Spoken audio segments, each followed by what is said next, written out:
Welcome to our English lesson.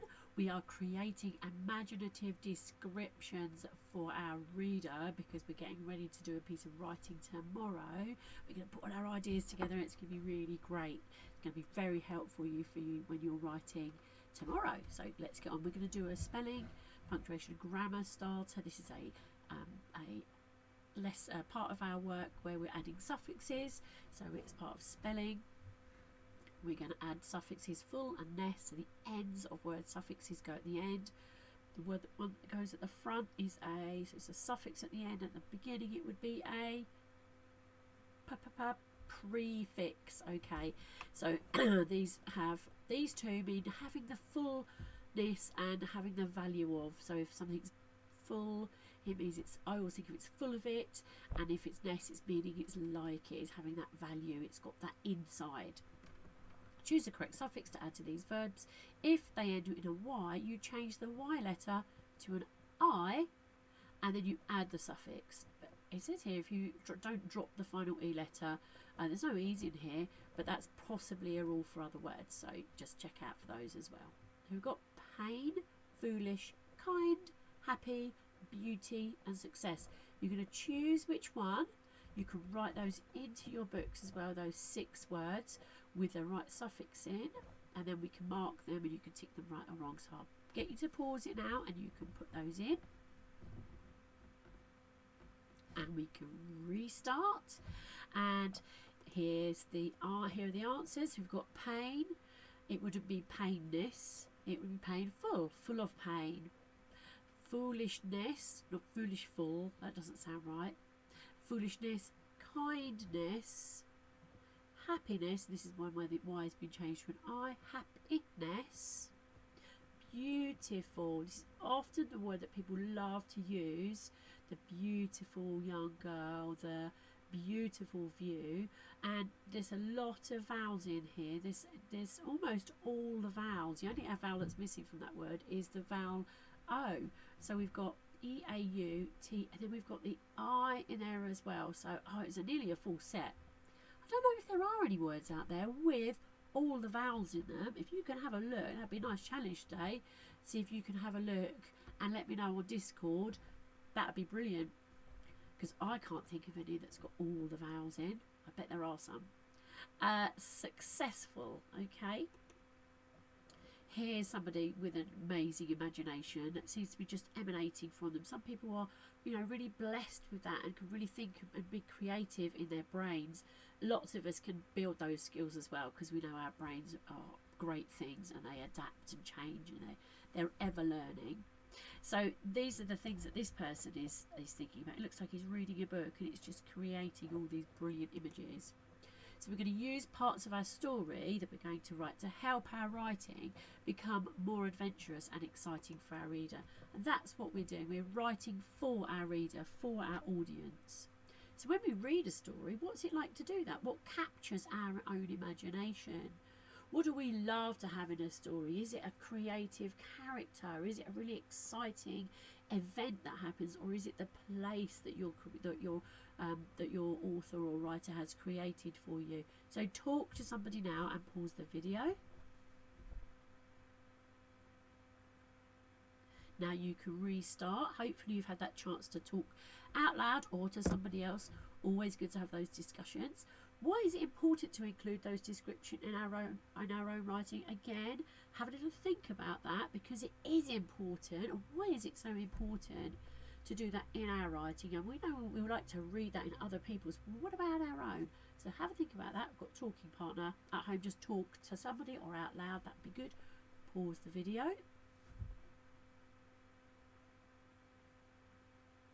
And you can restart. So hopefully you've got some ideas there about why it's important, because if it's important to you, you're more likely to put those great descriptions in your writing. And that's what we want. We want to see really creative descriptions that are going to build your skills in using your vocabulary, but also choosing those words really carefully so they mean a lot for your reader or your listener. If that story is being read, it's always, it just conjures up those ideas. Lovely to be read to as well. So we're going back to our Atlantis story, and these are in the order of the book, these slides. So hopefully that will help you to get that order again. If you're not sure about the order of the story, and you're going to need to know that tomorrow, then go back and have a look at the yesterday's PowerPoint where I read the story to you. That could be really helpful. Okay. So first there was chaos, and from chaos sprang heaven and earth. Sorry, earth and heaven, the wrong way around.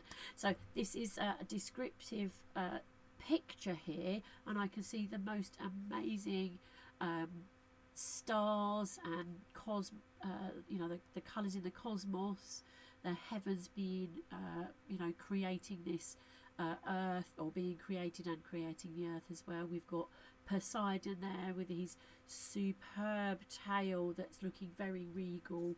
We've got the tiny little dot of the island that he's spotted. So we're going to be, you know, using those pictures to really pull out as much description as we can. And I'm sure you've got some brilliant ideas. So you're going to create a descriptive word bank for the beginning of your legend, and you can just write that down, write the date in and your skill today, or using your pictures, your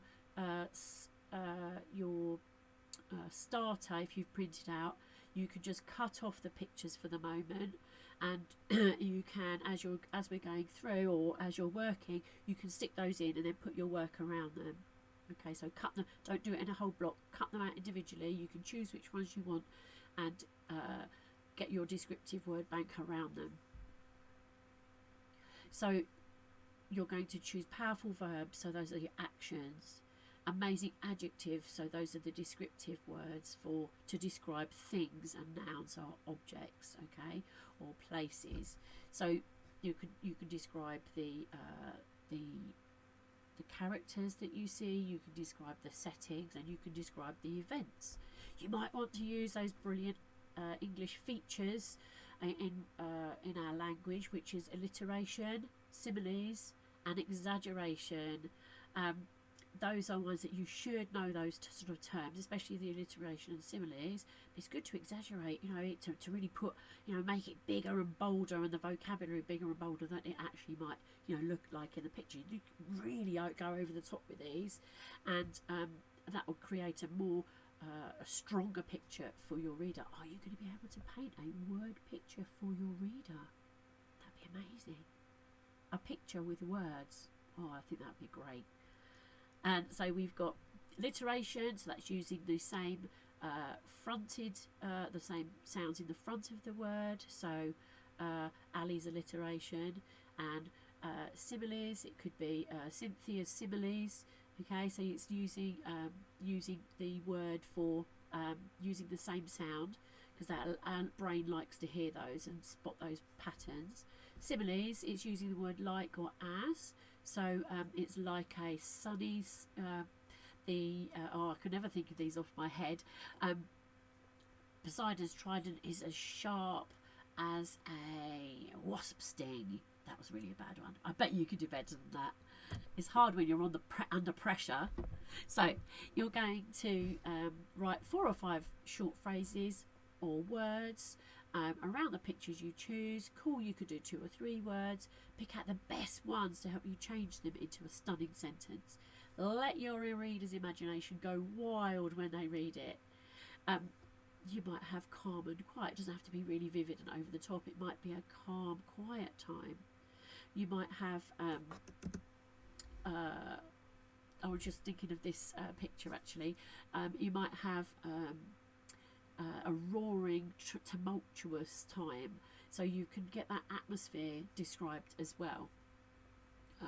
This particular picture, I've chosen watery circles, those lovely circles. You might want to say the small hill that looks like it's turning into a mountain. Actually, I love the animals being on here as well, and the sort of the feathery leaves on there, and the firebirds. I was thinking they almost look like flames, and like birds of flame birds.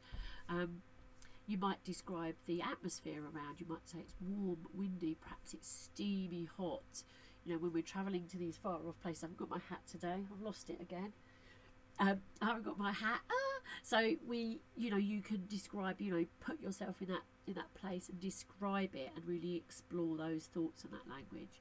So from those three little groups of words and that vocabulary, I created this sentence which says, rings of glorious cold fresh water glistened and swirled in the soft warm breeze. Now, I got the water just from the idea of saying, the watery circles, and then I changed it into that fresh and cold water and the shine that's coming off of it. So I'm adding some really good verbs, and the swirling, because I've got that idea of it being swirled around a bit like a jacuzzi as it goes round and the bubbles all come up. But that was just me, adding my own imagination and my creativity to it. In the soft and warm breeze. Now, soft breezes aren't really soft, but they can be gentle and quite low. They're not always gusty and strong. So that's a way of describing the atmosphere. So Poseidon used his powers to transform his island into a paradise. The author uses some really lovely language in this book. Some of it's quite challenging, but it is lovely all the same. This next one you could have, and so the author said, as written, then under Poseidon's guidance they built a palace fit for a god. And I've put, and this was the bit where it was they'd use metal, and the pinnacles on the tops and the very tops of the buildings were shining and bright. You can see the colour of this picture, they almost look gold. So it's gleamed and shone, I use. That's the nice verbs. Shone, shining out, shone out in the past tense. Healthy and in harmony, that would be the people living healthily, or it's a healthy city. Decorated with unbelievable luxury, with these spa bits. They've got their race course, and I expect inside they're absolutely amazing. It seemed to be the perfect place. So from there I created my sentence. Perfect precious metals adorned each and every luxurious building. So I've changed luxury here into luxurious. That's a descriptive adjective to describe the building. And I use perfect precious. So though that is a alliteration, when you adorn something, you decorate it. You're decorated with perfect and precious metals. It's a bit like when you adorn yourself, you put jewellery and you make yourself even more beautiful with stuff. Okay. Raising his trident, he stirred the seas into a wave that rose so high it lashed the heavens. Lashing is a great one. It's usually what sort of a whip would do. And but he's saying that the wave was lashing down, and when we say water is lashing down, it's coming around really. So when it's raining, it's lashing. You can't even see out. It's coming down so hard. So here's some nice, I've gone into phrases on this one. You don't have to do phrases. You can do just individual words, as long as you're choosing them with creativity and you're challenging yourself. Temper and storm rage. Your temper can rage and a storm can rage. I thought that was a nice similarity. Poseidon waved his war weapon and, well, I haven't quite finished that off. Perhaps you can finish that one off. Yeah, that's a good one. So pause it and have a little go at that one. Bubbled and hissed. Foamy blanket, bubbled and hissed. I've done that one twice. Oh, I must have thought it was really good. The boatmen, that should read, sank.